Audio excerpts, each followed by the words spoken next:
dude. Dude. Dude. Dude. Dude. Dude. Dude. Dude. Dude.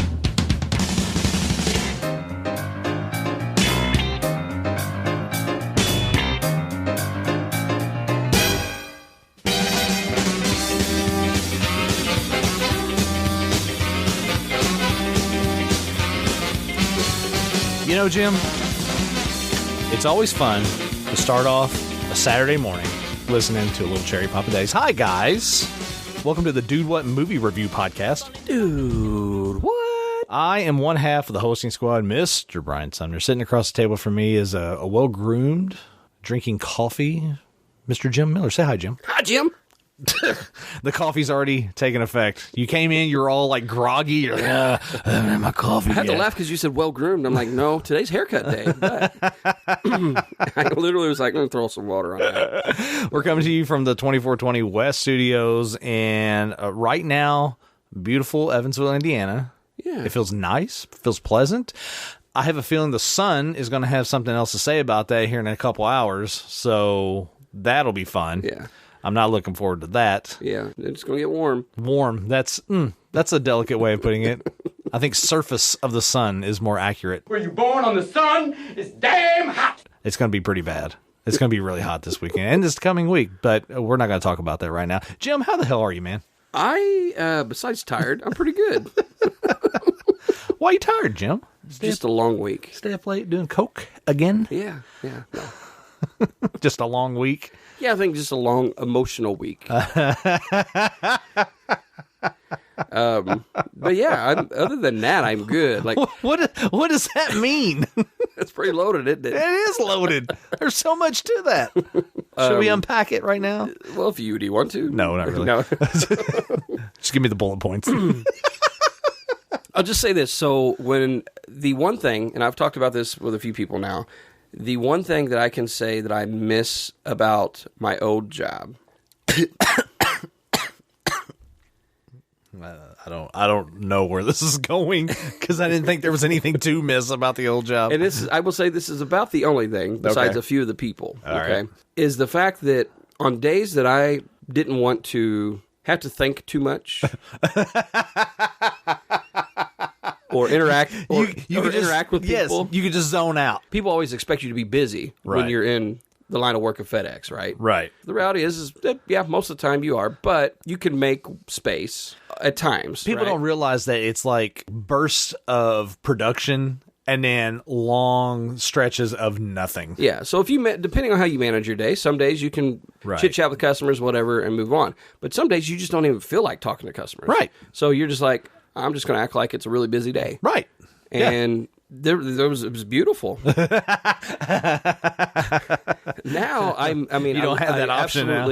Absolutely love my job. Yeah. Hands down, love it. It's a job that every day I wake up and I'm like, I feel like this was tailor-made for me. Right. But Right. then there are other days where you're like, I wish that door locked and no one could get in. But even so, I work in an office full of women. Oh, here we go. There's a lot of emotions that at times get elevated, and then I'm in the middle trying to help navigate and soothe those emotions, knowing full well it's going to be like an atom bomb like months later, because I myself am married and live with a woman and who I love deeply, madly. Really. Don't say face now. All right. You got a shovel in your hand. Keep digging. And I have learned a few things in my 10 years of marriage. I'll just say that. Okay. So it's been a fun week. yeah. Okay. Yeah, it's been fun. Nice. How has your week been? You know what? It's like ups and downs. It's been kind of weird. Okay, so I started off the week really good. We came off the yard sale, the big yard sale that we do. It's twice a year over in Illinois. We take all of our junk over to Illinois because for some reason in Illinois, they pay top dollar for junk. I don't know why. Over here in Evansville, you have a yard sale. I mean, you sell like a knick-knack for like 50 cents, 75 cents, something like that. If you're lucky, $1.50, right? Over in Illinois, you can sell that same knick-knack for like $5.50. You're like, what? Like a hell of a markup over there. So we had the big yard sale. It was great. Found a bookstore over there. Got to update my Jack Reacher collection, which was pretty awesome. But my foot, I started having problems with my foot. and I couldn't walk. Come to find out, like, I've just overworked my left foot, and I need more support on it, and possibly I might have something wrong with it, honestly, because it's still kind of hurting right now. But I got some brand new shoes, super comfy. I'm wearing them today. Got the ultra support on them, so I'm feeling pretty good. And work, I don't even want to talk about it.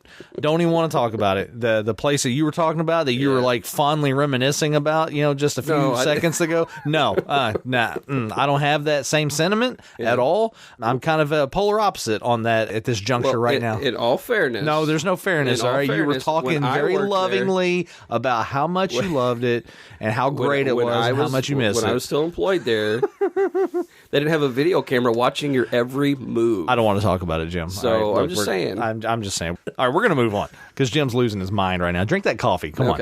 All right. So we're going to move on with the rest of our show. We're going to do something right now we haven't done this season yet. Pretty excited about this. Occasionally on the show, what we like to do is show a little love to people that show us a little love. And we're going to give a shout out right now to a person that we've given a shout out to before, but I mean, it's appropriate. We got to give him another shout out. Hey, you guys! Who are we giving a shout out to, Jim? Well, you guys have learned his name as Mr. Dirty. But we were talking about it before we started recording. We're like, who are we giving a shout out to? And this guy actually just texted us the other day. He did. About the last episode. Right. And I was like, I miss that guy a lot. Reminiscing about work. And I did say that, like, there's a few people I miss. This would be one of them. Yeah, the dirty one. Mr. Todd Trout. Todd Trout. Who decided to uproot from Illinois. He did. To go live in a more drier... climate. A drier, nicer climate. Yeah, living his good life right now. Yeah. His best life. And he's out there, like, spreading the word about Dude What in Arizona. He is.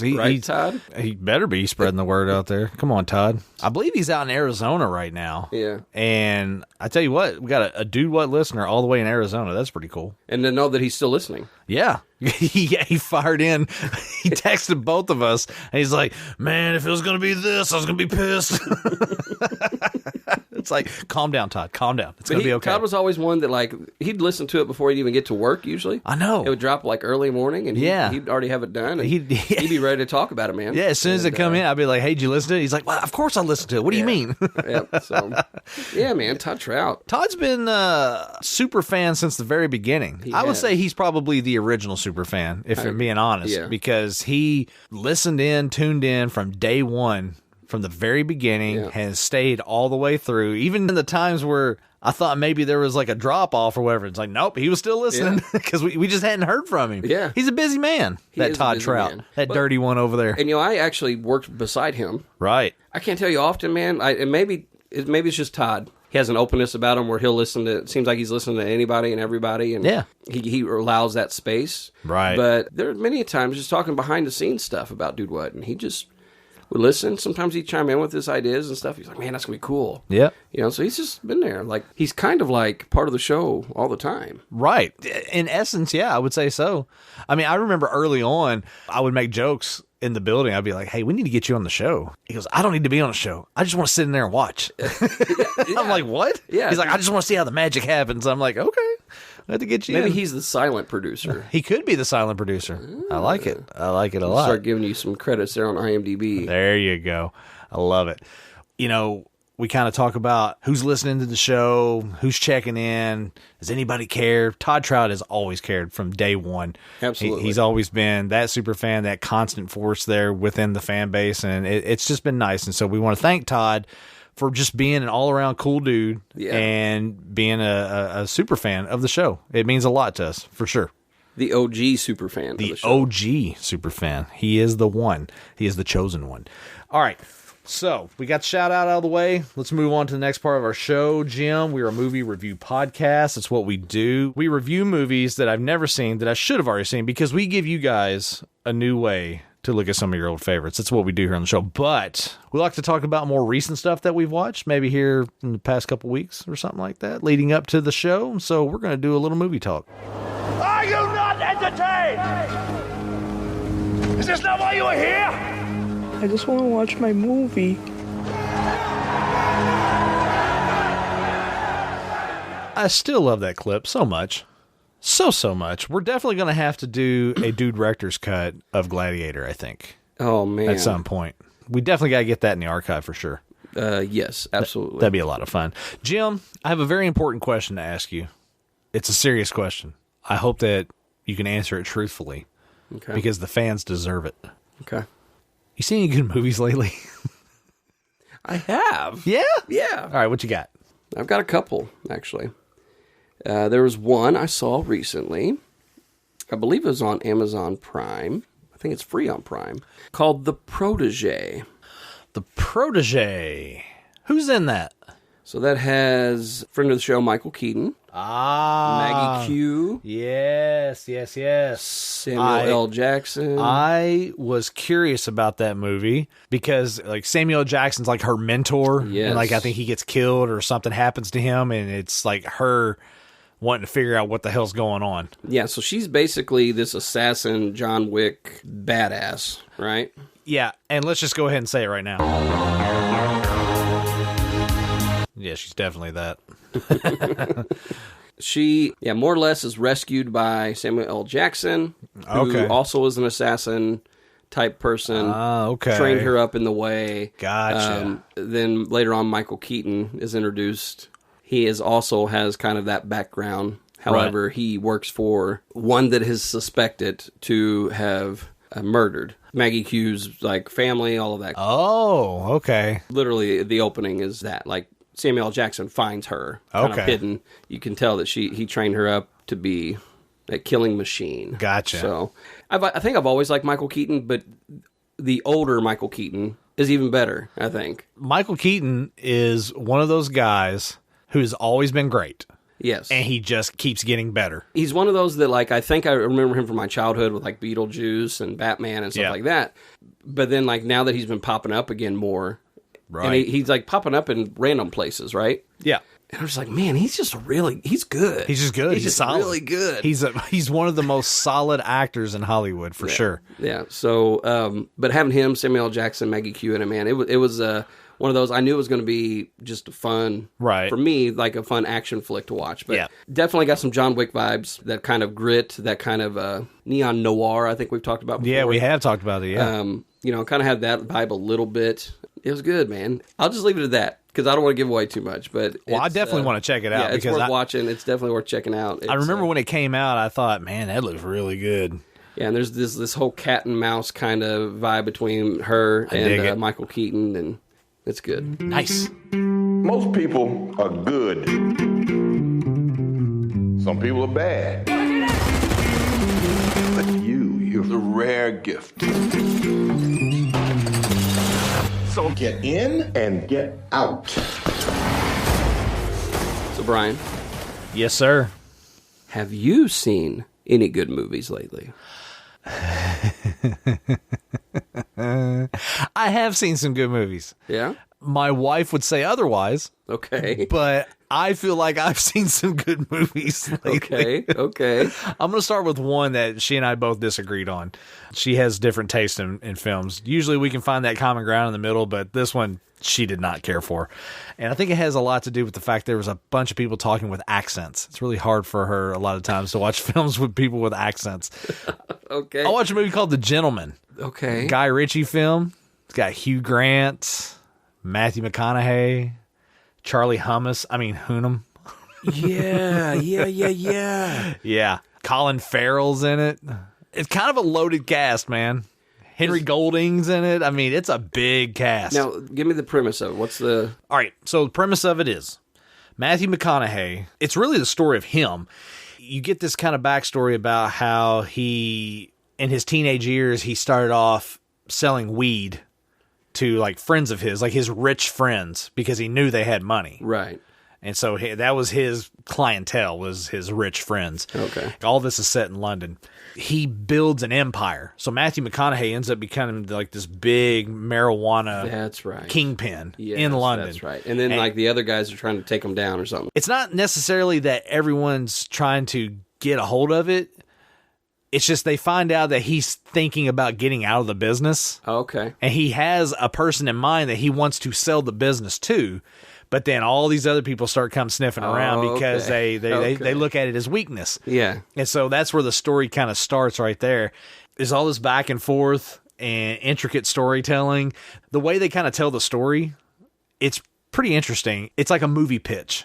It's weird. Okay. Hugh Grant plays an investigative reporter that his boss wants him to get dirt on Matthew McConaughey. Okay. That guy's wanting to tank Matthew McConaughey because he's like the editor of like a newspaper and he's wanting to tank him bad. Yeah. Hugh Grant plays such a dirtbag in this that you love him. Yeah. You love him. It's like you're watching. It's like, God, this guy is a piece of shit, but he's so entertaining to watch, Yeah. you know? Yeah. So the way the story unfolds, Hugh Grant is telling the story about Matthew McConaughey and all the stuff that's going on to Matthew McConaughey's right-hand man because he's wanting to blackmail him basically to get more money. Gotcha. But he's telling him all this stuff that he's found out, like the premise of like a movie script. He's like, just picture it as like this. This is the movie. It would make a great script. And he's actually written it out as a script. It's laying there on the table. But you see how the story unfolds of people targeting Matthew McConaughey's business and everything and how he gets out of that and how it works with all the other different characters. And it's a Guy Ritchie film. That's the best way to describe it. Well, it's a Guy Ritchie film. I was like, okay, this sounds very Guy Ritchie. It's hugely Guy Ritchie. And it's one of those things where, you know, we talked about Wrath of Man. We've mentioned Wrath of Man a couple times this season already. Yeah. Guy Ritchie did Wrath of Man, and he has a certain way that he does stuff, a certain style that and he sticks to that style. You got to give him credit for that. Yeah. I don't think it worked with Wrath of Man. I think a lot of it had to do with the overall story itself. Sure. But for this movie, totally worked. Yeah. Totally. It's quirky, it's funny, it's exciting. It's got a little intrigue to it, like a little kind of almost like a quote unquote whodunit kind of thing. Different levels. It's got aha moments. It actually leaves it off in a way where it could be a sequel as well. Okay. So you're like, well, that's awesome. Great cast, great dialogue. The accents are really thick and heavy. And that's why your wife didn't like it? I think my wife did. Plus, she was kind of in and out a little bit. You know, it was late at night whenever we watched it. But for me, personally, I thought it was great. Yeah. Matthew McConaughey's freaking fantastic. It was like a role that was tailor-made for Matthew McConaughey. Okay. Like, perfect. Yeah. I wish I had more words to heap praise onto it. It was just really good. You should just watch it. I will say, I remember watching the trailer thinking, this looks like it'd be really good. Because just based off the trailer, that's where you're like, okay, yeah, it looks like the guy is like, you know, they're trying to overthrow his rule and stuff. Yeah. But to know that like it's basically him going into retirement and blood is in the water now, right? Right. And so like all of the sharks are circling. Yeah. Hugh Grant, man, like that's one that as soon as you said that, I'm like, oh, okay. Because I always picture him in romantic comedies. Right. Well, I think that's a preconceived notion for a lot of people. So to hear that he has this different character makes me want to watch it even more because it's like, okay. Yeah, he's got a dark edge on this one, and it's borderline psychotic with the way he dances that line. But overall, top to bottom, like all the characters are great. Which is great. Like I said, there's a high level of quirkiness to it, but the humor works with all the action and everything that's going on in the film. Okay. So I would definitely watch it. Was a young and foolish dragon who came to ask a wise and cunning lion about acquiring his territory. Now, the lion, he wasn't interested, so he told the little dragon. But the dragon, he persisted. Oh, goody. He started a war. So the lion took the little dragon for a walk and put 5 bullets in his little dragon head. It's warming up now, isn't it? There's a message in there. Maybe you can explain it to me. All right, Jim. You got any other movies over there you want to talk about? Well, I do. Yeah? I don't know if you're going to want me to talk about it, but I'll gladly talk about it. It must be a kid's film. Even better. Oh, boy.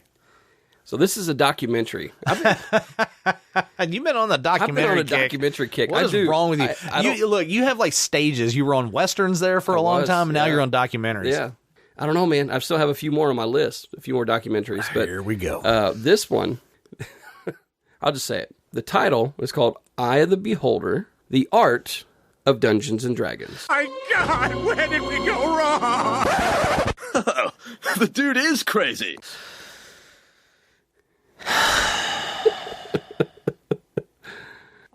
Look, Jim, I'm going to talk to you like a parent would talk to a kid right now. When are you going to grow out of this phase? It's a whole new world, buddy. A whole new world. So, Here we go. I don't know if you remember a while back when we were talking about The Legend of Vox Machina. Yep. Okay, well, Amazon Prime and Netflix and all, how all of them are. They have their algorithms where they like, hey, you might like this since you watch this. Which I will say, as much crap as I give you about all this stuff, when I was putting the clips together and I had to actually watch the trailer for The Legend of Vox Machina, it looked funny. Yeah. It looked interesting. It looked entertaining. But, all right, continue. Maybe we'll make that a Brian's homework assignment. I don't think that's going to happen, Joe. No? But So, by watching that, Prime's like, hey, you may like these things. Right. And one of them was this documentary called Eye of the Beholder, The Art of Dungeons and Dragons. And anybody that's a D&D fan, they already know this. Like, some guys just buy the books just for the art. Right. Because it's really, really, really good. Yeah. And detailed, intricate. And so knowing that, like, D&D's been around since the 70s, like, so, it's kind of making this new comeback thanks to Stranger Things. And speaking of Stranger Things, we'll have a side table on that real soon. I hope so. Yep. But with this, they kind of dug into the history of not only Dungeons and Dragons, but, like, the artists that were working on it back in the day. They had, like, what they call the Four Horsemen. Right. Which were, like, the four big ones that a lot of D&D art is now based off of even. Right. They just have these epic oil paintings and stuff that they had done. And those that obviously are fans of D&D or have ever played it or ever have a desire to play it, they're going to enjoy it. But I think even just from an artistic standpoint, you can't not enjoy it because it just taps into that whole medieval fantasy art world. Right. It's good, man. It's really good. Nice. And so, yeah, I would just recommend, if you're in a documentary kick or looking for a new documentary, check it out. Yeah, probably won't. Douche. Dungeons and Dragons is a game about imagination, but imagination needs something to work off of. Without D&D, there would not be the expectation for this kind of art that you see today. These images are more than just a product. There's something beyond that. Well, Brian, you got anything else over there? I do. Some would say a little late to the party for me watching this one. But my daughter suggested that we watch this. We picked it up the other night, and she was like, we should watch that. And I'm like, all right, check it out. I don't do new horror films too often, just because I feel like they're a dime a dozen. Okay. So she convinced me to sit down and watch The Conjuring. Okay. Because, there's like a whole run of those. So you're talking about the original of this franchise. The original of this franchise, The Conjuring. Okay. Definitely has some Exorcist vibes according to their images. It's got Exorcist vibes. It's got Blair Witch vibes. It's got Poltergeist vibes. It's got a mishmash of all kinds of stuff. Okay. Probably more heavy on The Exorcist. The Conjuring is about a family that's kind of getting a new start. Ron Livingston plays the dad. They buy this house. It's out in the middle of nowhere. It's a country house. He's like a truck driver. I think it's set in the 70s is when this is set. Okay. More or less trying to get a new fresh start for the family. They get this big house out in the middle of nowhere, and they get in there, and shit's going south like immediately. Lights flickering, going off, stuff getting knocked off the wall, bruises on the arms, all kinds of crazy stuff. At the same time, this family's got all this stuff going on. There is a couple. It's Lorraine and Ed Warren. They are like renowned demonologists and paranormal investigators. They had done like thousands of cases where they had gone to people's homes and investigated stuff where there is suspicion of things paranormal going on, and they've gone and they've cleared things up and like, no, it's just your pipes rattling here and it's making this noise, blah, blah, blah. And, like the original ghost hunters, so to speak, or whatever. But these people, this couple, they worked hand in hand with the church. Okay. And so they would, if they felt there was a demonic possession or things like that, exorcism, they would go in and they would get the authority from the church and go in and take care of it and try to exorcise the demons, so to speak. Gotcha. This family has all this crap going on, and they're pushed to the point where they're like, we have no choice. And so the mom goes to this college where the Warrens are doing a talk on campus. Oh, okay. And she kind of talks to them and says, hey, will you please come in and check out our place? The husband's kind of trepidatious about it because the last time they did one, some shit happened. Okay. And so he's really protective of his wife. He doesn't want to put his wife in a position because she is sensitive. She's kind of like a clairvoyant. Okay. And so she can see stuff, feel stuff. Right. And he's more like handles the technical aspects of things or Okay. whatever. So they decide to go.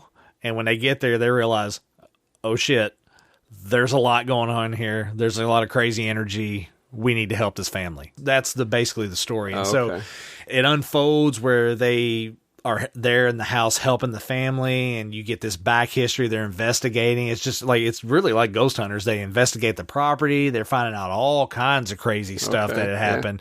This was like a plantation that was like huge acreage that had over time gotten broken up, and so now they're finding out that there was other stuff happening at other parts that had been sold off. And so I mean, just dark, gritty, but dramatic.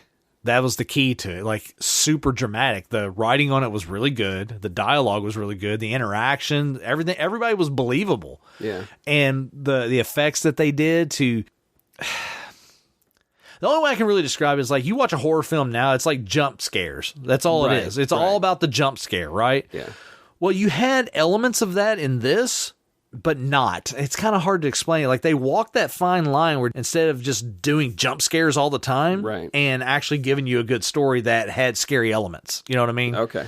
They were able to ride that line and give you the best of both worlds on it. Okay. I was actually surprised at how good this was. Like, as you're talking about it, I'm like, okay, I want to go watch. And I'm not a horror movie guy. You're not a horror movie guy, but like, it's like, okay, it sounds like it would be worth watching. I really do think that you would like this, because I think from the dramatic storytelling standpoints and the intensity of the story with the paranormal crap that's going on in it, but then also that touch of the religious side of it, because it's not heavy-handed with the religious aspect. Okay. Like, it really is not. Like, it plays nicely with the story. Okay.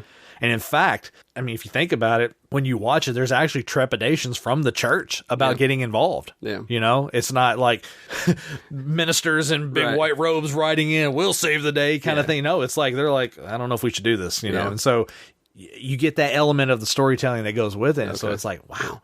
You know, and all this is like based on a true story. Okay. Like the Warrens are actually real people. It was crazy. It was crazy that it actually turned out to be a pretty good movie. So you were more surprised than... I was completely surprised. Because you were kind of going into it like, okay, well, one of the... I went into it thinking dime a dozen. This is going to be just another one of those crap horror films that gets thrown out there. That they made make like a 30 buck. of them. Yeah. Make a buck. But I'm like, okay, I understand now why people dig this, because it's actually pretty freaking good. Okay. I mean, if you haven't seen Conjuring, which, I mean... It's a newer film. I think 2013 is when it came out. Most people have probably already seen it, but if you haven't seen it, if like horror films aren't your thing, you're kind of sleeping on it. I would definitely check it out. Okay. It's November 1st, 1971. I'm sitting here with Carolyn Perrin, who, with her family, has been experiencing supernatural occurrences. You picking up anything in here, hon? Something awful happened here, Ed. What is it? You have a lot of spirits in here. But there's one that I'm most worried about because it is so hateful. All right, Jim. That was some good movie talk right there. Some surprising films. Let's get on to the meat and potatoes of the show, Jim. We're a movie review podcast. It's time to do what we do, man. That's what we're here. The main event, so to speak. We're a movie review podcast that focuses on movies I've never seen that I definitely should have already seen. And when we last left off, I gave Jim some categories, and you narrowed it down to one category. Refresh the listeners' minds, Jim. What were those categories? Yes. So you gave me newer franchises. I did. Cult classics, based off of the 100 must-see cult classic movies. Actually, hanging right here in the studio, Jim. Poster there. Prominently, right next to my seat. And police dramas. Yes. Those were the options you gave me. And I ended up choosing newer franchises. You did. And to clarify, newer franchises, we said on this one, whichever franchise it ends up being, I haven't seen any of the films in that franchise at all. And we're going to cover the first one, the one that kicked off the franchise. Yes. Yes. We've done these franchises before. We have. Like a couple of franchise categories. Yeah. And we've actually had really good movies. We've had some success with the franchise thing, too. But these, there's really no need for you to have any of these on this list, I don't think. But whatever. Here we go. That's funny. Newer franchises. Yeah. You have The Hunger Games. 33 wins, 48 nominations. 2012 action adventure. Yeah.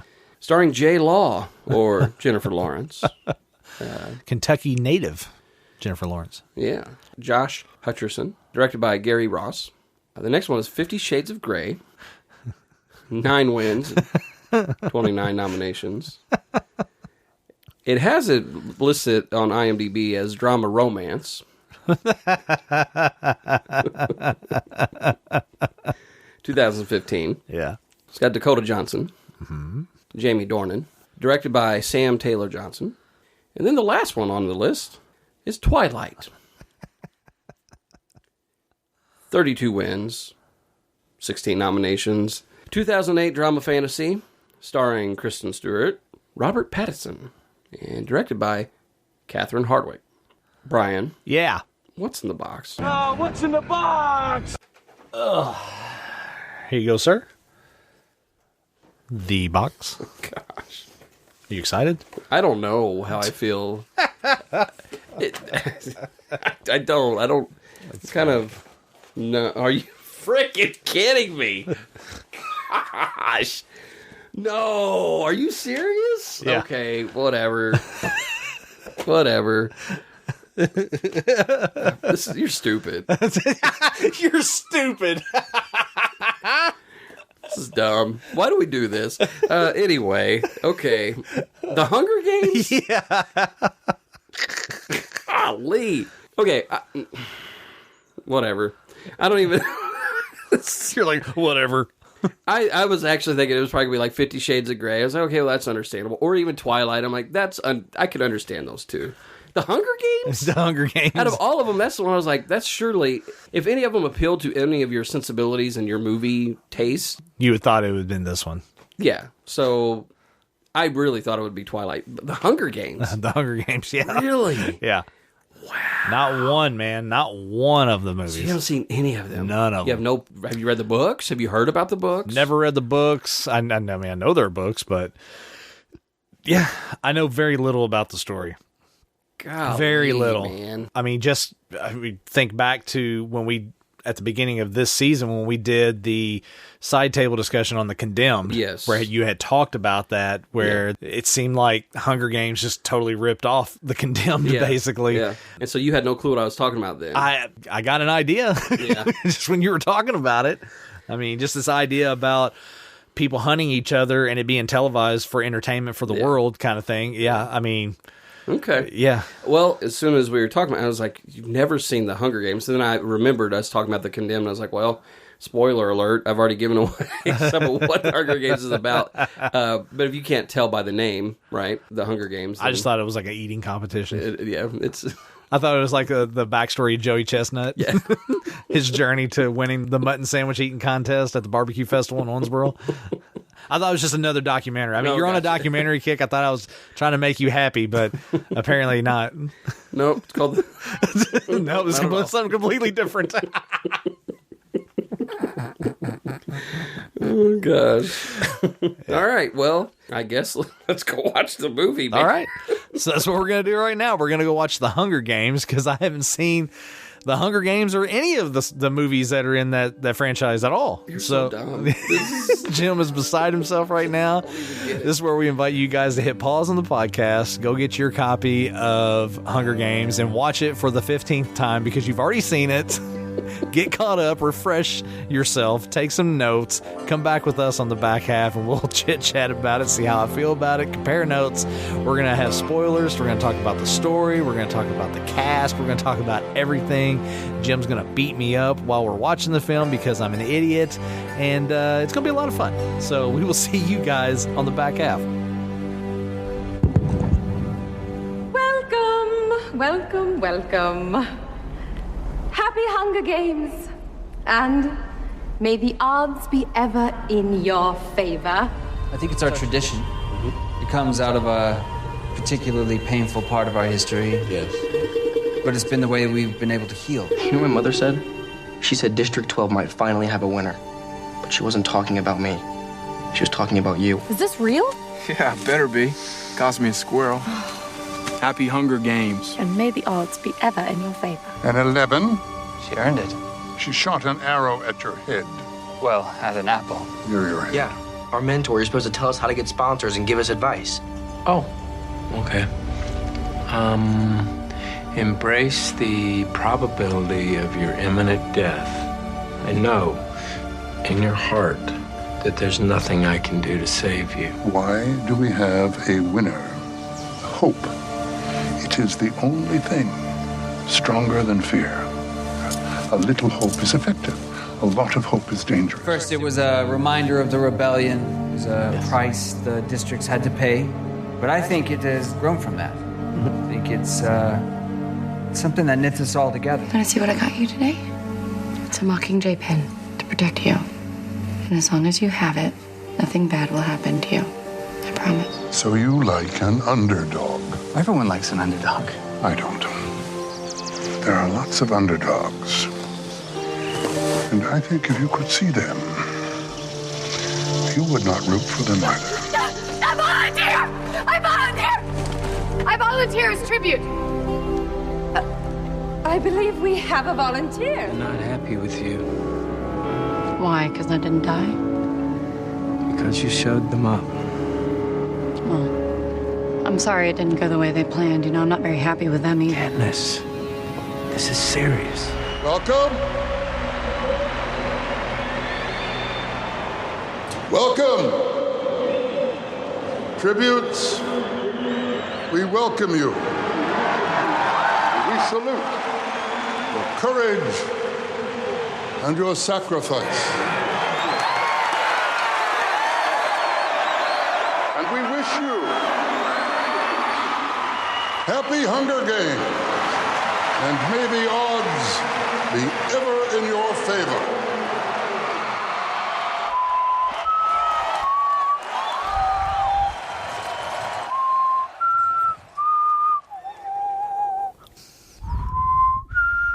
Okay, enough of the what are you doing? What are you doing? What are you doing? What are you doing? Oh, Okay, here we you go. ready? Right, we're doing this. Doing the Mockingjay. I see that. Oh, God. And we're back from the Hunger Games, which was not about a buffet or training for a buffet. It really was not, and I was very disappointed in that. However, there was a cornucopia. There was a cornucopia. Good word, cornucopia. It is. Seldom used these days. It's true. Probably because no one knows what it means. It is true. Man, I have thoughts because, you know, I've seen the movie before. Right. But it's been a minute. So you got a nice little refresher today. I did. I'm not mad about it. But this isn't about me. It's about you, Brian Sumner. Okay.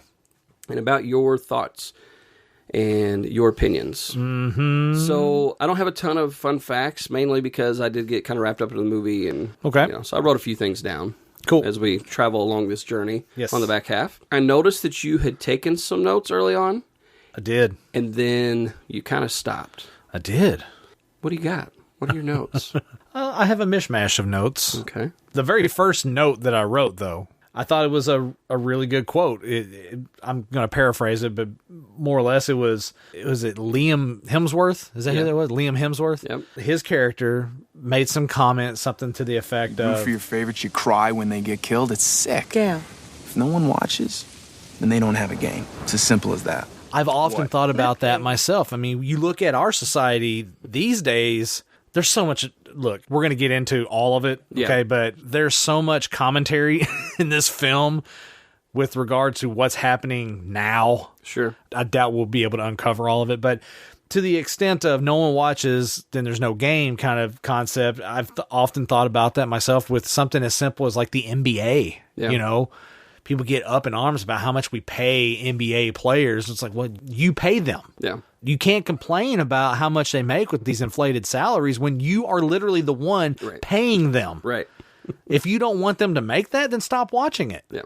But you won't stop watching because you want to watch it. You want to complain and you want to watch at the same time. Right. That's just how it is. Yeah. Don't be mad because these guys took their God-given skills and amped it up to the nth degree and made money off of it. Let's be honest. I'm not even making a joke here. What's more American than taking your own talents and making a buttload of cash off of it? America! Yeah. I mean, that's just what it is. Yeah, and so you look at prostitution at its finest. Well, I mean, essentially, yeah. We're all trying to sell something. Yeah. It's just some of us are better at selling what we have than others. That's all there is to it. Mm-hmm. And this movie it falls in that same vein. It's the same deal. I mean, if people are so up in arms about it, then quit watching. Don't tune in. Don't give them the satisfaction of knowing that regardless of your situation, you still tune in. Yeah. It's a very poignant line in the sense of there's a lot to unpack with that. Yeah. Especially within social context of what we're in today, and just, obviously in America especially. Yeah, I mean, I've had that conversation many a time, just with different people about different things. If it bothers you so much, then don't watch it. Don't give oxygen to the fire. It will eventually burn out. Exactly. Okay, so that hit pretty early. That was early thing. Way early, yeah. So we're talking about commentary, and just there's so much to unpack, so let's just dive into it, dude. Okay, let's do it. What are your initial thoughts just of the movie? Like, what were your expectations, and then what were your thoughts about what you saw? I don't know that I really had expectations, if I'm being honest. I'm trying to think back to whenever the Hunger Games first came out, and I'm trying to remember what my initial thoughts on like trailers and stuff like that were.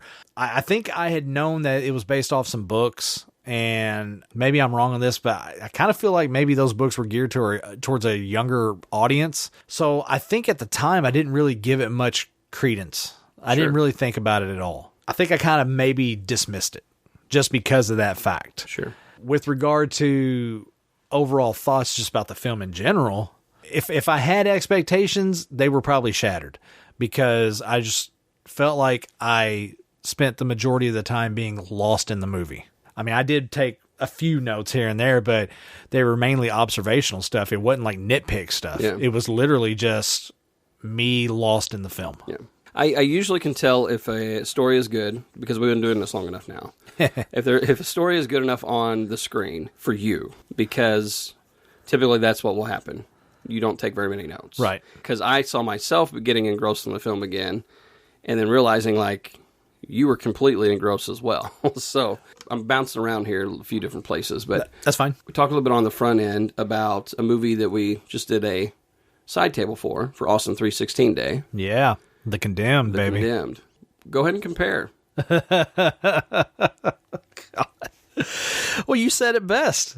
Hunger Games just completely stole from The Condemned. The only difference is this was a more in-depth story, a hell of a lot more deeper, dramatic character interaction with regard to the people who are being put through the ringer, so to speak, with this whole process. The main difference is you get to see all the build-up and the backstory leading up to the actual Hunger Games, rather than in The Condemned, you're just thrown right into it. Right. I would say that's the main difference, but overall in concept, in conceit, there's no difference between the two at all. There really is not. The last note that I made, and honestly, it wasn't even like towards the end of the movie, it was like, it was like in the middle of the movie, and it was the last note that I made. So somewhere during the middle part of the film until the end of the film, I didn't make any more notes. Yeah. So the last note that I made, this movie is more depraved than The Condemned in story. Yeah, I don't know if anybody will agree with me on that, but let's be honest. The concept of The Condemned was rooted in a TV producer basically wanting to stick it to his peers, saying, I can do this, and you're going to watch, and people are going to pay me. I'm going to make a lot of money off of this. Yeah. That was the driving factor for it. The driving factor in this story, with regard to leading up to the Hunger Games, this is a whole entire society. This is a whole entire culture. This is a whole entire world built on the premise of this is creating quote-unquote hope and showing appreciation for something that happened 70-some-odd years prior. Yeah. That's dark. That is some dark shit right there. Yeah. And the more you think about it, it's like You've ingrained this into society. This is your society now. You've built this. You've created this. Yeah. That's dark. It is a form of control. Oh, yes. It has the entertainment. Yes. We're going to entertain and control a society. Absolutely. And use it as also a tool to make an example out of. Right. You're talking about the books and the series. It was written as a kind of a youth or juvenile or teen fiction, right? Like a dystopian teen type series. Obviously, this film shows you that there's a lot of depth to the story. Well, there's a lot of underlying darkness to the story is what it is. Yeah. I mean, it's just, there's no other way to describe it. It's just, it's like a monster that you keep chained up down in the cellar. You don't let it out all the time, but every once in a while you let it out, and when you see it, it's ugly. Yeah. It's the ugly truth of what's lurking down in the cellar. That's what I feel like the underlying story of this is. I mean, it's presented in a way, and that's the darkness of it, the pomp and circumstance of the whole entire thing. It's a big to-do, and everyone, it's just a way for rich elite to get their jollies off, you know? I mean... You're literally exploiting the lesser. Yes, exactly. Yeah. I mean, Jesus. It's crazy. It's pretty dark, isn't it? Yeah. Okay, so you want to know how dark this movie is? How dark is this film, Jim? This was banned in Vietnam. Oh, I don't doubt it. Yeah. I don't doubt it. I don't think we have any listeners in Vietnam, but there's that one guy. That one guy.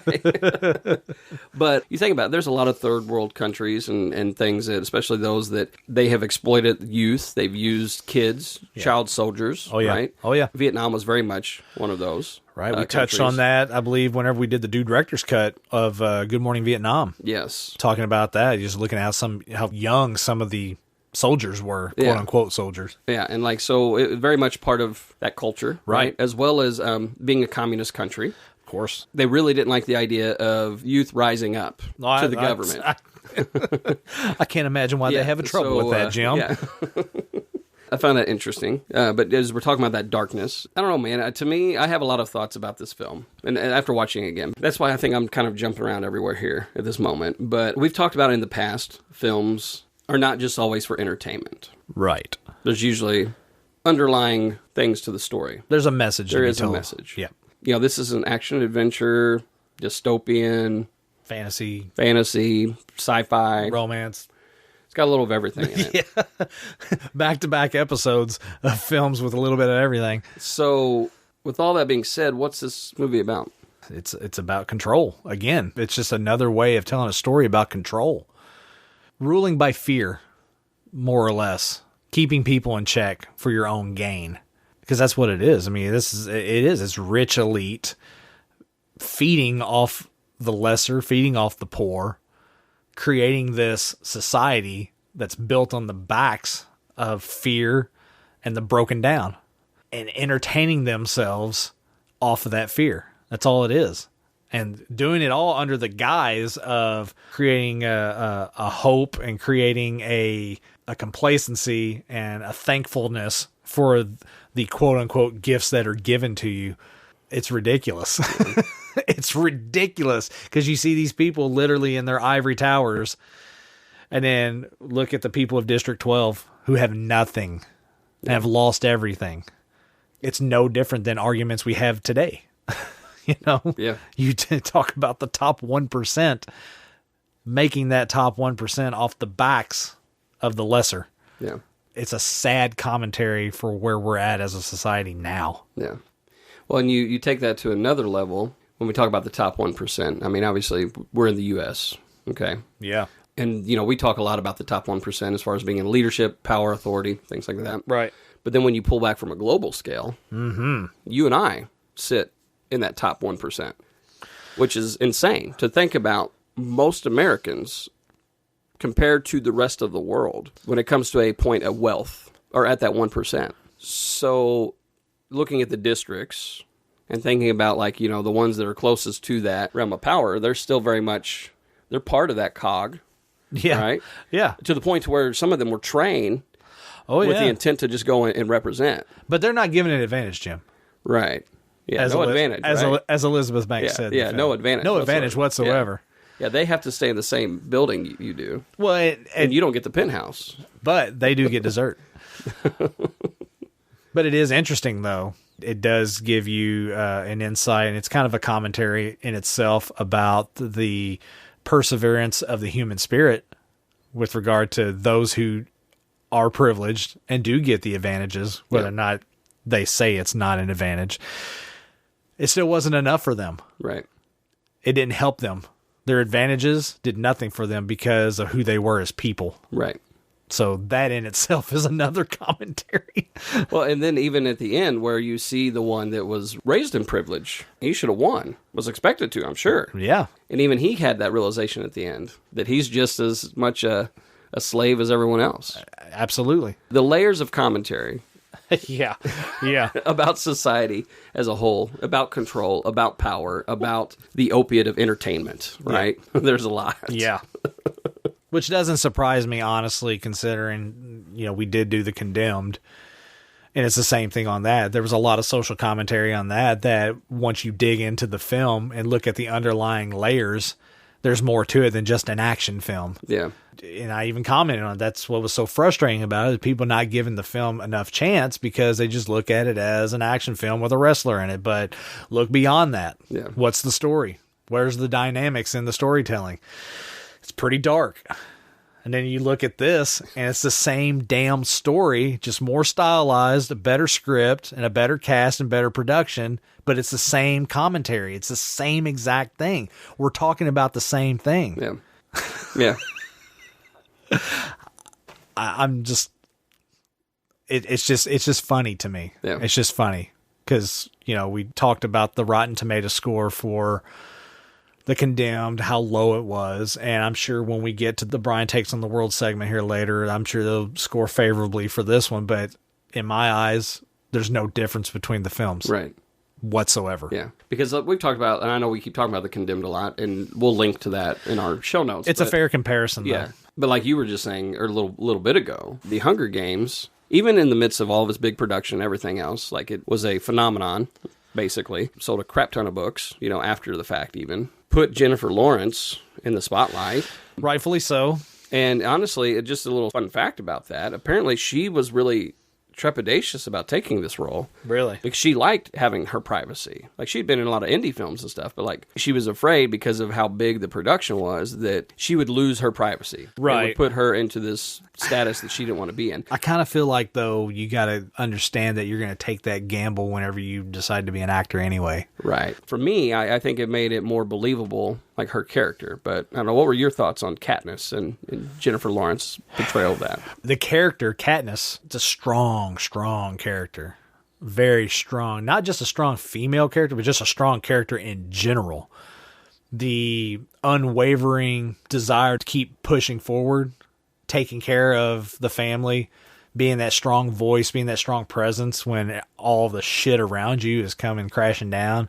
I mean, you see that in the hallucination later on with what happened to her father and the mine explosion, and then her mom just emotionally not showing up and being present after that. Seeing the character work through that and be that strong presence on film was pretty cool. And of course, I mean, Jennifer Lawrence, my God. Right. Amazing. I mean, I love Jennifer Lawrence. I've seen Jennifer Lawrence in other films. Obviously not this until today, but Jesus, just fantastic. Yeah. Again, no expectations, didn't really know what to expect, know what to look for. I just was like, give me a story, give me some good performances. She knocked it out of the park, dude. So she's doing Kentucky pretty well, then, is what you're saying. I think she's representing the Louisville metro area very well, yes. So talking about Jennifer Lawrence, let's talk about some of the other characters and some of the other actors. I didn't mention any names, you notice, on the front end, except for two. And I usually do that when talking about different movies. Right. When it was revealed that it was The Hunger Games, I still was kind of intentional not to talk about everybody in this movie. So what were your thoughts, man? I know that there's one that we've talked about often, and he made an appearance pretty early. Which one was that? Stanley Tucci. Oh, yeah, gosh, Jesus. Look, the second note that I wrote on here, crazy cast. My God. Jennifer Lawrence, Stanley Tucci, Woody Harrelson, Elizabeth Banks, Liam Hemsworth, Donald Sutherland, Wes Bentley. I mean, come on. Right. Right? My God. Everyone is in this movie. Yeah. I was blown away. I was like, Jesus, that's crazy. Amazing. Stanley Tucci, tailor-made for that role. Perfect. I don't know if that role is like that character is like that in the books, but geez. That's a Stanley Tucci character right there. Right. Perfect. Yeah. Perfect casting for that. What did you think about the clothes designer? Oh, God. Lenny frickin' Kravitz, huh? I was like, what? Why is Lenny Kravitz in this? But he was good. Yeah. He was really good. Right. I don't know if he does acting or wants to do acting or if this was like a first time thing or what the deal is, but solid, man. Right. Like a presence, like has a good look. Very, very. All right, look, here. Let's just Lenny freaking Kravitz. I mean, let's just go and say it. That's a good looking man right there. Yeah. All right. And a great singer. I love Lenny Kravitz. Got his greatest hits out in the truck right now. He's fantastic. He was great. Surprised to see him. I was like, whoa, Lenny Kravitz. But yeah, he's great. Absolutely great. Yeah. Good character. Woody Harrelson, obviously. Scene stealer. Just ultimate, Right. ultimate actor, ultimate professional. Just the man. Yeah. Just the freaking man. He's good. Yeah. He's really good. And Elizabeth Banks. I know you were like, is that Elizabeth Banks? I love Elizabeth Banks. She's just amazing. The thing that I love about Elizabeth Banks is you cannot pigeonhole her into one style of character. She can play anything. Yeah. And she does a phenomenal job every single time. Comedy, dramatic, whatever. It doesn't matter. You throw her in there, she's amazing at it. Seeing her, I was like, whoa, Elizabeth Banks. She looks crazy. Yeah. But then the character, I was like, she's nailing the character. Right. Yeah. It's all about the image. It's all about the image. It's all about the games. It's all about everything that we're doing here. Completely oblivious to all the emotional BS that's underlying all that. It's all about the production. Yeah. Even if you are aware of it, we don't talk about it. Right. Absolutely. Manners, Jim. Yeah. Manners. It's all about manners. All about keeping that appearance, That's that right. image, right? Well, speaking of Elizabeth Banks, it apparently took about 4 hours with the costuming and makeup and everything else. Oh, I don't doubt it. Each day. The corset alone. Yeah, right? Because she obviously is a very flamboyant. I mean, all of those in the Capitol are pretty flamboyant as far as their personality. Are you kidding me? And everything. Good Lord. Yeah. That was a bit much, all that. But, I mean, it's the society. Yeah. So, I mean, it fits with the story. It's just... Ugh. Right? It reminded me of, like, you see those crazy fashion shows, like runway fashion shows, where it's like this outlandish apparel and clothing and outfits that no one's ever going to wear, right? It's like who would wear a peacock? Like who would wear that other than Lady Gaga and this model? Right. Like who would wear this? Yeah. But it's like someone took that and threw it on the whole world, Yeah. and now everyone wears that. And I was like, whoa. Okay. Yeah. But it made sense, though, within the story, seeing that difference between the Capitol and look at District 12. Right.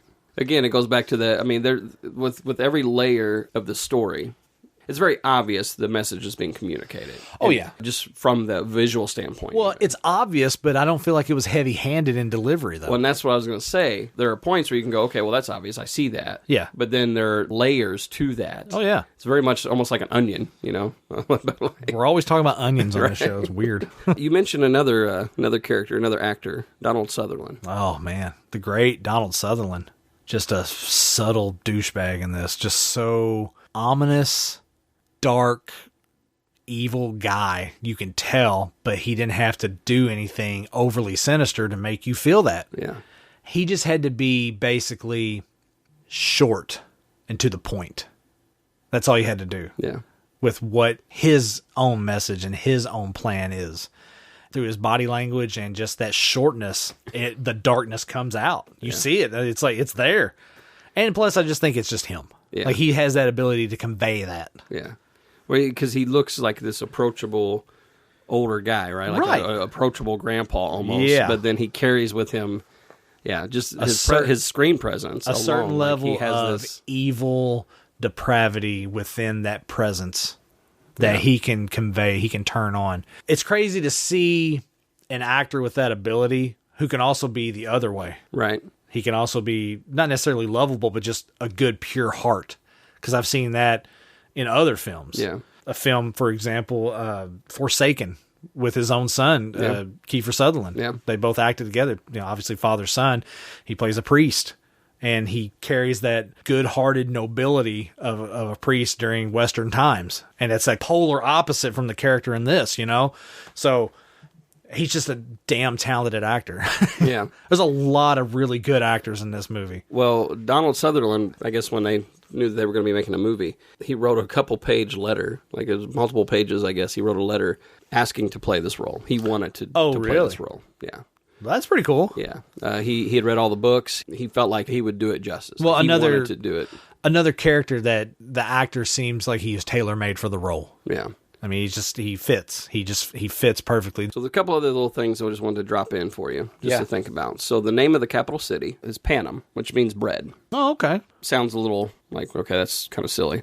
But I wanted to read a little clip that I saw as I was doing some fun facts here. All right. Okay, so Panem is based on ancient Rome. Mm-hmm. In ancient Rome, the phrase Panem et circenses means bread and circuses.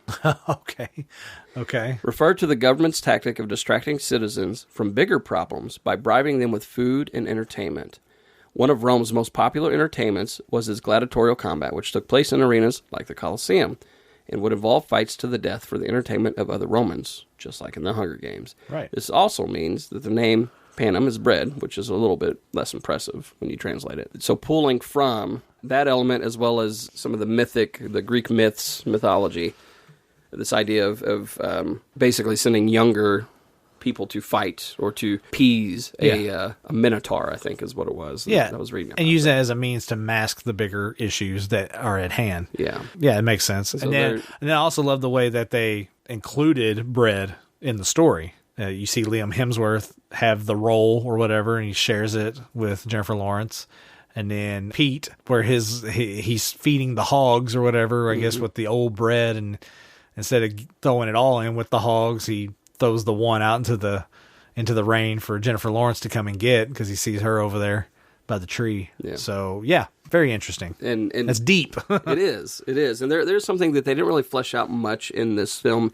There's little subtleties that you might have caught or picked up on if you were paying attention, but it's my understanding that in the actual books themselves, they lay it out more. And that is that you can have your name entered more than the once a year if you're wanting something special. So if you're wanting more food or wanting more of something, of leisure, you could have your name entered into the reaping more. So the reaping, you only have your name entered once unless you want more stuff. So from the age of 12 to 18, you put in once a year. Once a year. But during the course of that year, you can throw your name in more. Yeah, that's like with Liam's character, when it said he's in there like 42 times or something. I don't know if you remember early on in that dialogue, talking about how he's, but he had that hot, fresh bread. Right. So there's subtleties there. You don't see it in the film necessarily, but they kind of hint around at it. But that's kind of how some of them had. Gotcha. They have a little better life, but it's at a bigger cost. Yep. There's a lot of just little things that the author of the books had pulled from. That's one of them. Also, I think I was reading something where she was pulling also from her dad's experiences in Vietnam. There's a little of that. You don't want to beat things over the head as far as the message of this movie, but I don't have very many other fun facts. That's pretty much it that I did. Obviously, there's the overtones. There's the message of the movie. Right. We've talked a little bit about the Condemned comparison. Do you have any other notes over there? I got a couple notes. I wrote down a couple movie titles, and just because I was getting vibes off of it. Yeah. The first one I wrote down, Book of Eli. District 12, where she goes to trade to get supplies with the woman, where she gets the pen, the Mockingjay pen. Mm-hmm. It just had that vibe of Book of Eli, like the town where you go to trade for different stuff, or you go to the little bar to get water, and it had that vibe, like a dystopian, really beat down, worn down world kind of vibe. I also wrote down Schindler's List. You think? Yeah, where they're ushering in all the girls and all the boys, and they got them all dressed up in their little gowns or whatnot, and corralling them in. It had that Schindler's List look and feel to it. It had that almost like a Holocaust kind of concentration camp vibe to it. And it was dark. Mm. It was really dark. Yeah. Like seeing that at the beginning, it had this really melancholy, just not a good feeling. It had a very, very subdued, beat down, melancholy feeling to it that it was just like, oh, what am I watching here? You know? And it didn't help watching it, and they dropped the soundtrack. A lot of those scenes, there was no music. Yeah. And so it was just literally the soundtrack of people moving around, just the natural sounds of the scene. And so it had like this really stripped down, barren feel to it. And I was like, well, this is depressing. But it played into the overall tone of how grave the situation is for the people that have to be put through it. Right. You see the dichotomy between Elizabeth Banks' character, all excited and exuberant for the production. Yay, yay. You know, let's watch the video. And she's like, oh, I love that part, you know? And then you see the crowd and they're like dead with fear. Yeah. It was dark. It was just really dark to see. Yeah, I would say we've talked about soundtracks and we talk about audio, how it can make or break a film. Yeah. And I think as you're talking, you know, it just helps enhance that story. Oh, yeah. Well, I mean, you got to be smart about when and where to use music, when and where to heighten the soundtrack of just the scene. Like a perfect example of that is in Dark Knight Rises, when Batman and Bane first come face to face and they fight down in the sewer. Yeah. That whole entire sequence, there's no music. The main sound, other than the fighting of them going at each other, the main sound is the water rushing from the sewer water running, the outflow. Yeah. But everything else is just, it's ambient sound from that area that they're in.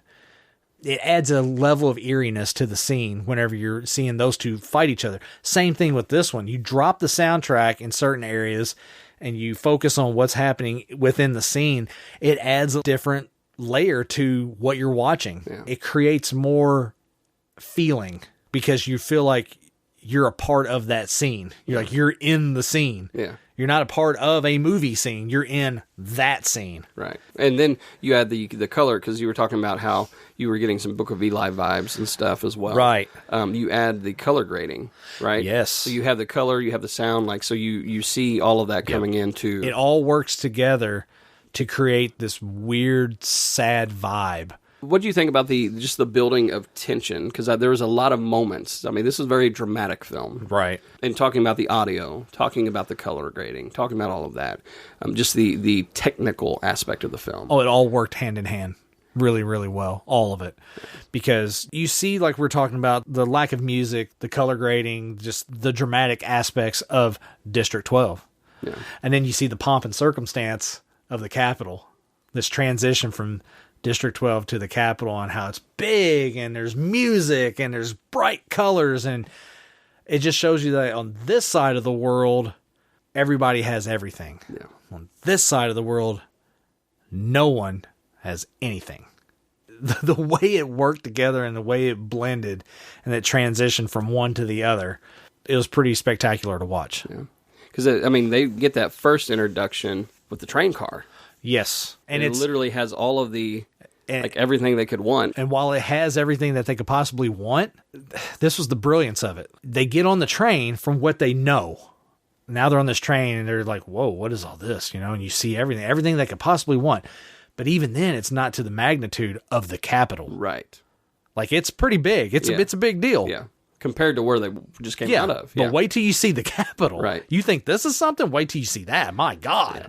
Which to me shows the sinisterness of it even more. Yes. Because you are inviting these people into this cog to be puppets, to be the spreader of the propaganda, right? Right. And part of the way to get them to be a part of that, indulge them. Yes. Yeah, you begin to indulge them. You see it take root with Pete right away. They pull into the station at the Capitol and he's, hey, let's wave. This is, he's all about it.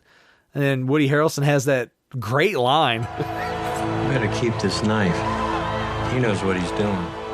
Wow. I mean, that's a timely, well-written, perfectly delivered line by an incredibly great actor. Loved it.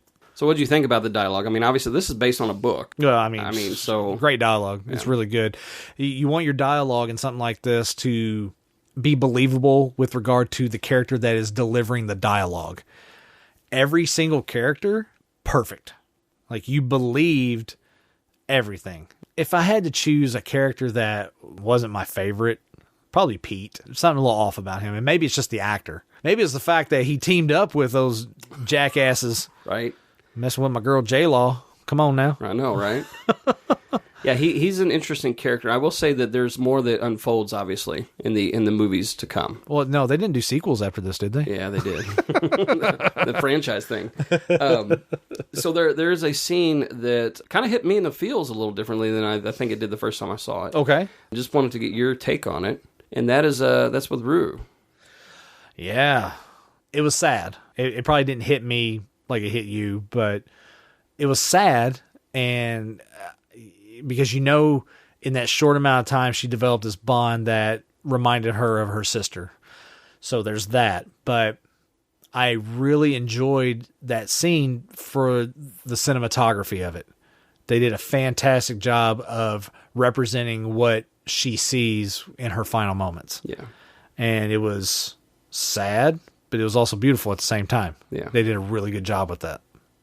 And I think from a storytelling standpoint, because then when they pull it out from that, you see what's going on. Yeah. Outside of there, right? Yeah. Just with the respect that was shown by Katniss, and then pulling back and giving that sign, to the camera, yeah, as a sign of respect, knowing that, hey, you just watched your person, sister, daughter, friend, right, die. Yeah, and not knowing and realizing even by doing that it set off riots to the point of they're like, yeah, it's go time, baby. Yeah. But I don't know, I just think that because they something's going to happen because they do set it up to where it's like, okay, they're focusing on this character. Right. What is that relationship going to be? Right. Finding the actress that played her, I don't know, she just did a good job. It was good casting. Of just getting this sweet. That's what I was getting ready to say. Yeah, I think the actress needed to portray a sweetness and an innocence to that character. Yes, the person that they cast for that did a great job. Yeah, captured all of it. It was a really good character. Yeah, it did good dying too. Yeah, sad, very sad. But good. Because they talk about acting and stuff like that with the people that do death scene, like the scene of dying on camera is an art form, man. Yeah. Some people got it, some people don't. I think she nailed it pretty good. Yeah, it was fitting for how the character went out with the circumstances in that scene. Yeah. It played out really well. And like I said, the cinematography on the back half, seeing it from her point of view, looking up at the trees, beautiful, sad but beautiful at the same time. Yeah. Do you have any other thoughts? Anything else you want to say about the movie? Last note that I wrote down: rhetoric.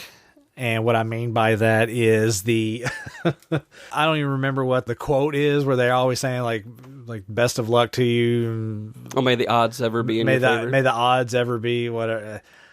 It reminded me, because it's said a number of times leading up to, throughout the movie it's said a number of times. But it reminded me of when you see people at church. Yep.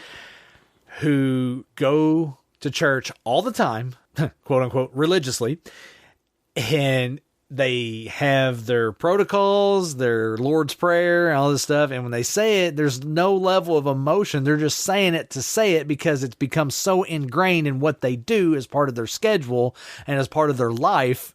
It just becomes rhetoric. It doesn't mean anything. Right. It doesn't have any life to it. It doesn't have any heart to it. You're just saying it because that's what you do. Yeah. And that's what they're doing. That's what the whole world's doing in this. It's become rhetoric. Yeah. It's become a part of the machine and the propaganda and the pomp and circumstance of what they do with these Hunger Games. Yeah. I was like, whoa, okay, wow. Well, you need to mind your manners. That was all the notes that I have, man. Okay. Well, if you don't have any other thoughts or commentary, I think it's time to ask you, Brian, what's your ranking? You want answers! I want the truth! You can't handle the truth! Well, Jim, here's the thing. I didn't really have a lot of expectations on this. I never really gave the franchise a thought. Honestly, it's just one of those films and film franchises that was put out there, made a ton of money, everyone loved it, everyone talked about it, but I never gave it any thought. It wasn't any film that was ever on my radar. That being said, we go into it. The cast is ridiculous. The story is dark, but it's a great story. I buy into it. My only knock on the film is they ripped The Condemned off bigger than hell. And it's not even a knock on the Hunger Games. It's a knock on the everyday movie audience that has propped this film up so high, which it deserves.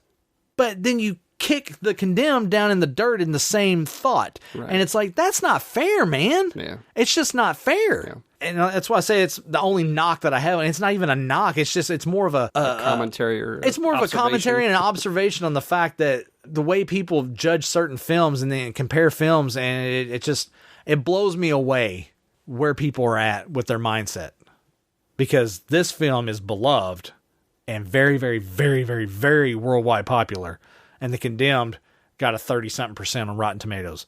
That is a travesty. Yeah. But all that aside, this film was really freaking good. I'm the dude. So that's what you call me, you know?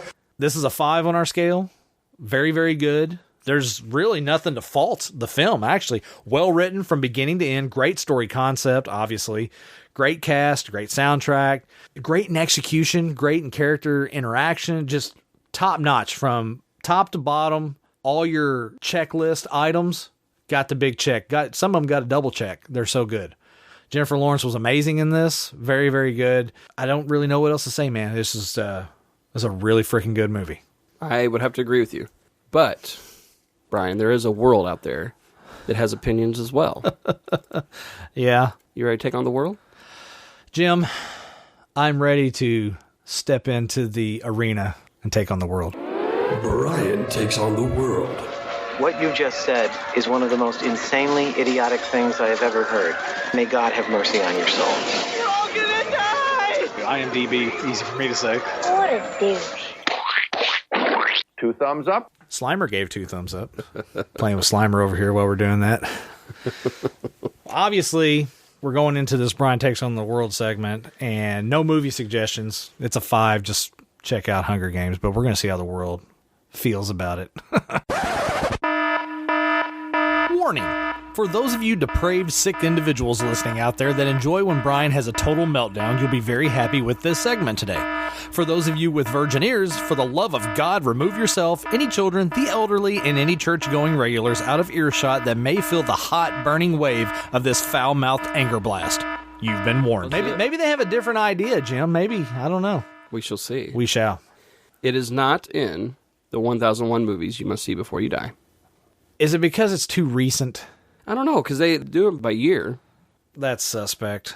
I think we need a new book. I know I said that before, but I think we need to get a new book. Yeah. I'm concerned. I think they maybe just spend more time on the older films, and when they get more into the modern cinema, they don't. I don't know. I don't know what the reasoning is on that. Maybe they only review art films. I don't know. That's not true, because they put RoboCop in there. Oh, yeah, but it's not in there. Interesting. So IMDb, gave it a 7.2 out of 10. That's low, man. Right? That is low. Yeah. No. I'm gonna. Okay. Yeah. All right. Okay. Metacritic. Here. I'm sitting here thinking we're doing great this whole entire show. Not going to have to put a disclaimer. We can actually put a family-friendly episode out for the masses to listen to. But no, that pisses me off, Jim. All right, go ahead. I love it family-friendly, although it's talking about sending children to go die for our entertainment. Jim, shut up. Look, I don't need you to make sense here. So Metacritic. Yeah. Gave it 68.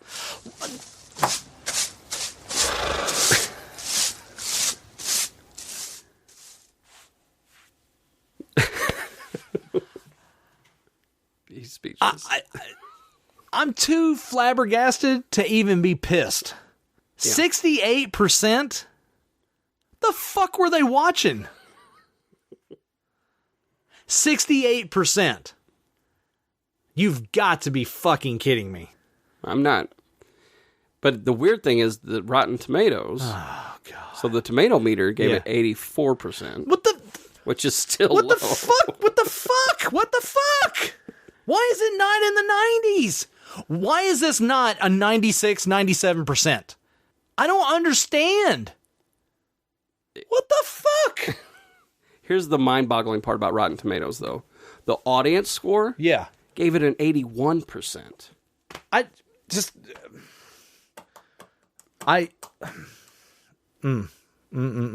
Look, here's the thing, Jim.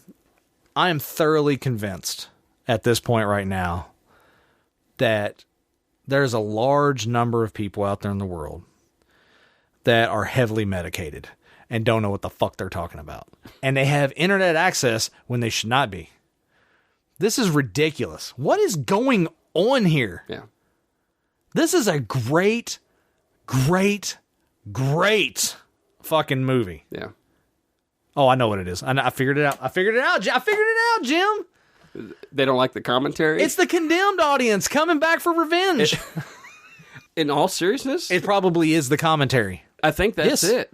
And we've talked about this often since we've been doing this, since 2017. Yeah. About the whole movie review process, right? Oh, God. We've talked about how, like, there's a lot that goes into filtering and, yeah. But we've also talked about that double-edged sword or that dichotomy of, with films, there is a story to be told. There's a reason for telling the story.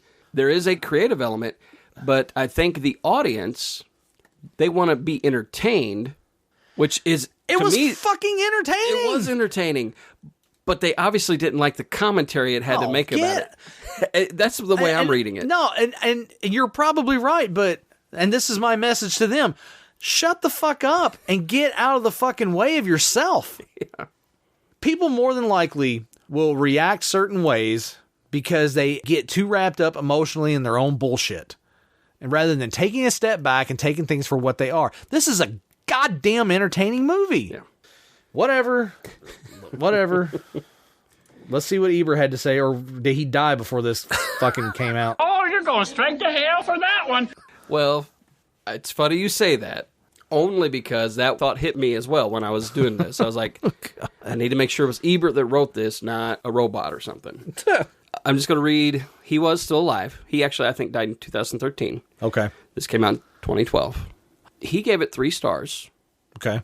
He says, like many science fiction stories, The Hunger Games portrays a future that we're invited to read as a parable for the present. After the existing nations of North America are destroyed by catastrophe, a civilization named Panem rises from the ruins. It's ruled by a vast, wealthy capital inspired by the covers of countless sci-fi magazines and surrounded by 12 districts that are powerless satellites.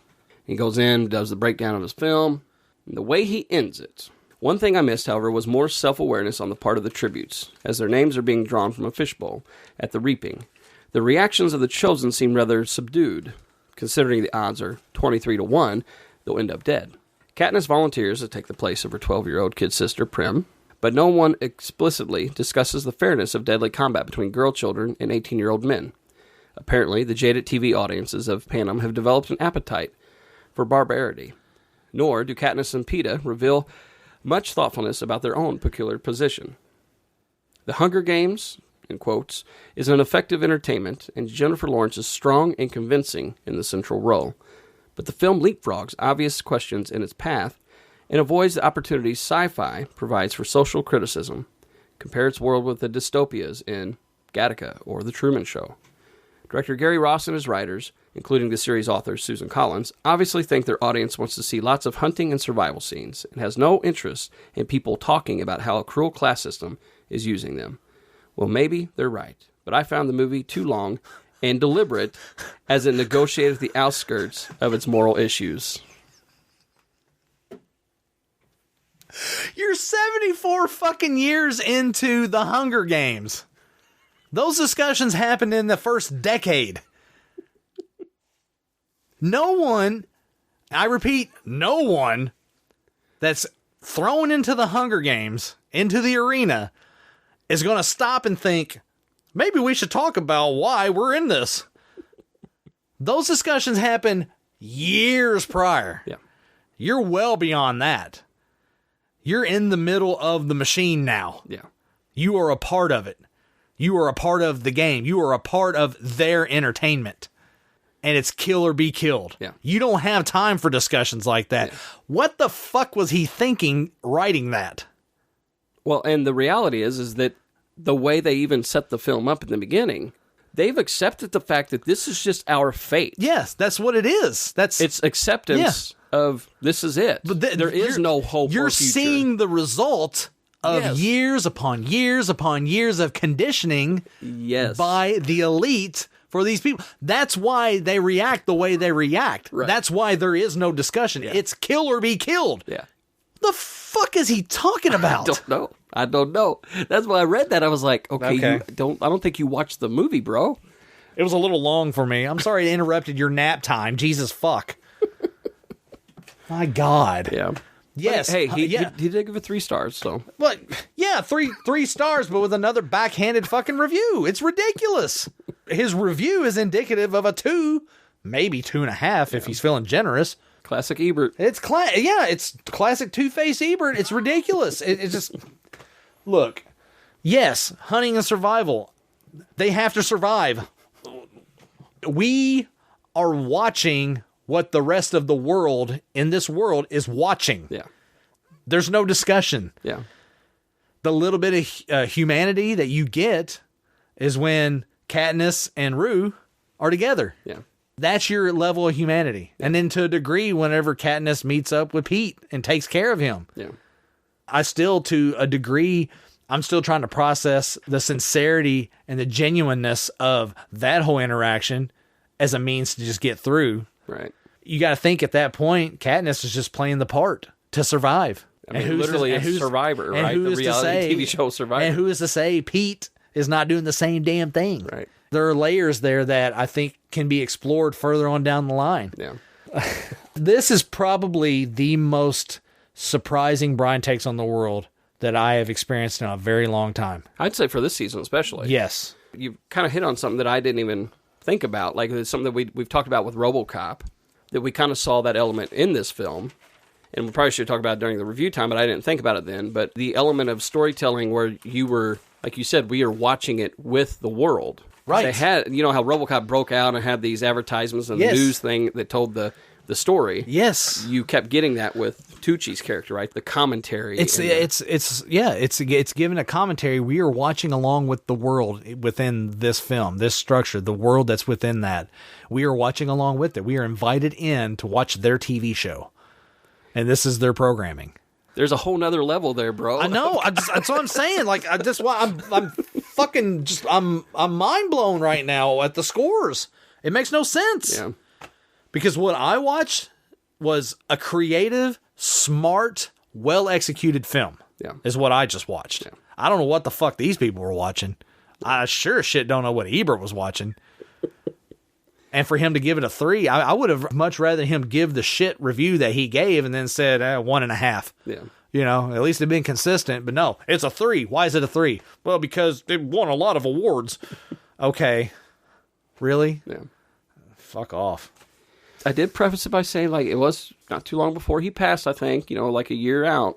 So maybe he was on his meds when he was writing it. We're both going to hell. It's All right. Too soon, sorry. All right, Jim. Well, that was exhausting. It's time to get ready for the next episode, Jim. In 2 weeks, Jim, we're on our every other week schedule now. In 2 weeks, we're going to have a new show for people to listen to. And the way that we get ready for that next episode is I got to give Jim some new categories. And I tell you what, man, I just don't know what to give you, man. I really don't know what to give you. New categories for Jim. Are you ready for them? Yes. All right. First up, Arnold. Arnold Schwarzenegger, yeah. I feel like we've done Arnold a lot. We have. We've shown Arnold quite a bit of love here. Quite a bit of love. Second category, space. Okay. With an exclamation mark. With an exclamation mark. Okay. Space. And the last category, in honor of, he did a run-in here on our show here today, earlier, before we turned the mics on. Mr. Stephen A. Turner, formerly of the Homers Radio Network and the voice of Live at 5 on 102.7 The Game out of Owensboro, ESPN affiliate. Nick Cage, baby. He might be upset that he's not here for it if you choose that one. So, well, that's why I'm kind of like, why'd you do that, man? Why'd you do that? Just to mess with you. Just to mess with you. Because he literally came in, he's like, I've just been listening to the RoboCop thing. He's like, I'm really upset you didn't pick Nick Cage. But then before he left, we talked about, hey, we need to do a Nick Cage category with you in the studio. So I did it to make it really difficult for you. All right. So Arnold, space, or Nicolas Cage. Make your selection. Oh, man, I feel like we've been doing a run on sci-fi, but I also feel like we've done Arnold a lot. Gosh. You know what, screw it. Let's just stay with it. We're going to do space. Space! With an exclamation mark. Space! I like it. I like it a lot. Are you ready for your selections from the space category, Jim? I don't know. Hopefully. These are films that are set in space, and one of which we will cover on the next episode of the Do What Movie Review podcast. It could be 2, it could be 3. We don't know, Jim. We just don't know how many of these films I'm going to unveil that I've seen. We just don't know. But we're for sure going to cover one. All right, here we go. First up, in the space category, Apollo 13. What? Whatever. Just shut up. All right. Second, Star Trek, the motion picture. Like the original. Like the original. Oh, my gosh. Last, Star Wars A New Hope. What? Dude.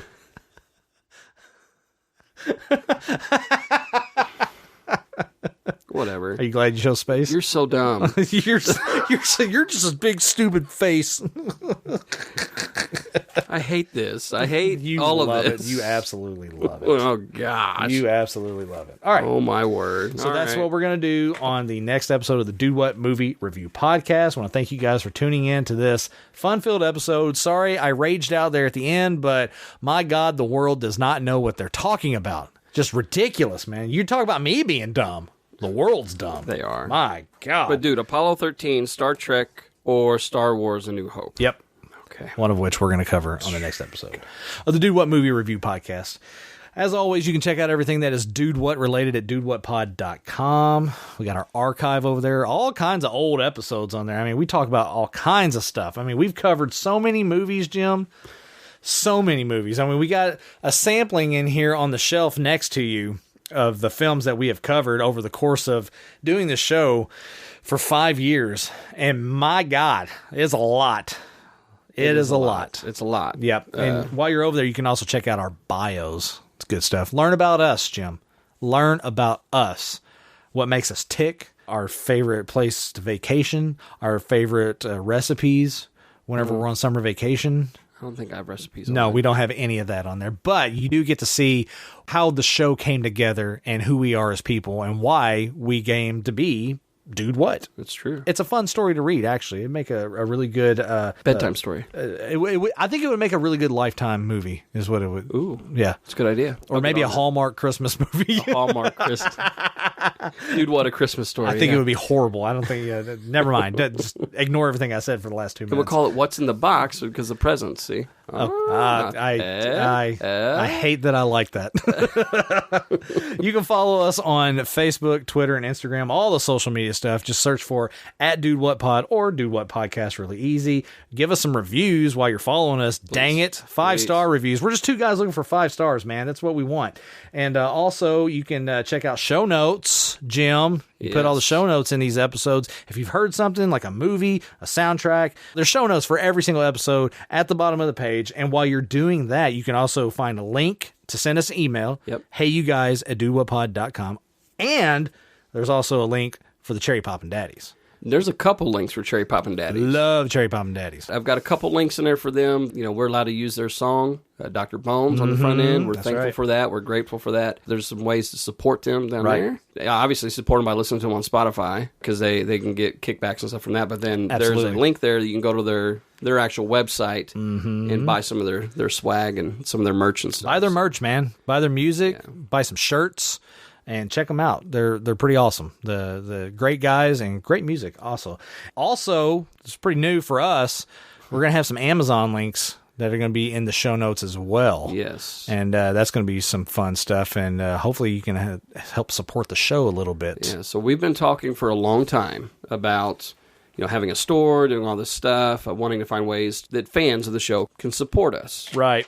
Obviously, the big support is by downloading and listening and then leaving reviews. Of course. That's huge. Yeah. But we are now opening slowly that door to be able to maybe help financially support us. That'd be good. We're not looking to get rich, but if we can at least pay for our website another year and our music licensing, that'd be fantastic. That would be awesome. And kind of a way to do that is we are becoming an affiliate with Amazon. And nothing extra, anything like that, but if you click on a link on our website and you shop through that link, we may get a commission off of that. So we're moving and shaking over here, buddies. Yeah. That's what we're doing. Trying to make some things happen over here. We're trying harder. We are trying harder. And while you guys are on Facebook, check out All Access. It's a fun little super secret ninja group behind the scenes. We try and interact on there with a special elite number of people and have some fun on there. And you get to shape the show. It's a lot of fun. Jim, I have nothing else, man. I am good to go. I am done. This was a great movie. I'm glad we got to knock it off my list. And I'm glad we got to talk about it today. I am too. All right. You got anything else? No, nothing else, man. All right, man. We're going to bounce on out here. We will see you guys in 2 weeks for the new episode, Space. It's going to be a lot of fun. I think Jim's already regretting it. I am. All right. Well, we will see you guys in 2 weeks. Bye, guys.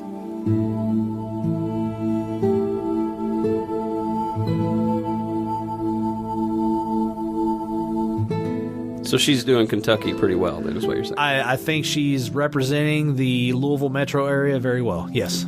The Kentucky district of the United States. The Kentucky district of the United States. And the new Hunger Games coming this fall, presented by Dude What. I wouldn't want to represent Indiana in the Hunger Games. You wouldn't want to do that? No, I'd represent Kentucky. I don't blame you. One boy, one girl. Me and J-Law, baby. Yeah. I mean, we don't have much here in Indiana. We got Orville Redenbacher. Yay. Michael Jackson and Larry Bird. We got Johnny Depp. And that's all you need to know.